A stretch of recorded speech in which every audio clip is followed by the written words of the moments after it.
তো গাইজ সকাল সকাল ঘুম থেকে উঠে চাটা খেয়ে আমি বেরিয়ে যাই বাস স্ট্যান্ডে ওষুধের দোকান যাওয়ার জন্য। কারণ ভাই কালকে রাত্রে আমার পায়ের আঙ্গুলটা টিনে কেটে গেছিল।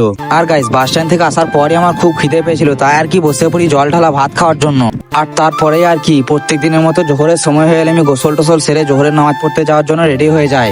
আর ভাই তারপর নামাজ পড়ে এসে আমি মুরগি মাংস আর ডিম দিয়ে দুপুরের ভাতটা খেতে বসে পড়ি। আর গাইজ মা গিয়েছে দিদির বাড়ি, তাই আর কি আসরে নামাজ পড়ে আসার পর আমার মতো করে একটু জল বসিয়ে দিই চা করার জন্য।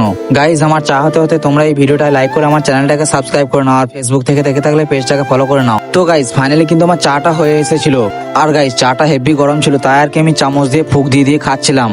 আর চা খেয়ে কিছুক্ষণ বসে থাকার পরে দেখি আমার উট পাখিগুলো চলে এসেছে, তাই আর কি ওদেরকে খেতে দিয়ে আর বলি ভালোভাবে খা, বড় বড় ডিম দিতে হবে।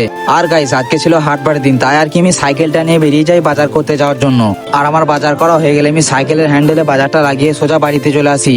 আর তারপর বাজার থেকে আনা আঙ্গুর ফল খেতে খেতে আমি বাইরে চলে যাই আড্ডা দেওয়ার জন্য। আর আজকের ব্লগটা আমি এখানেই শেষ করি।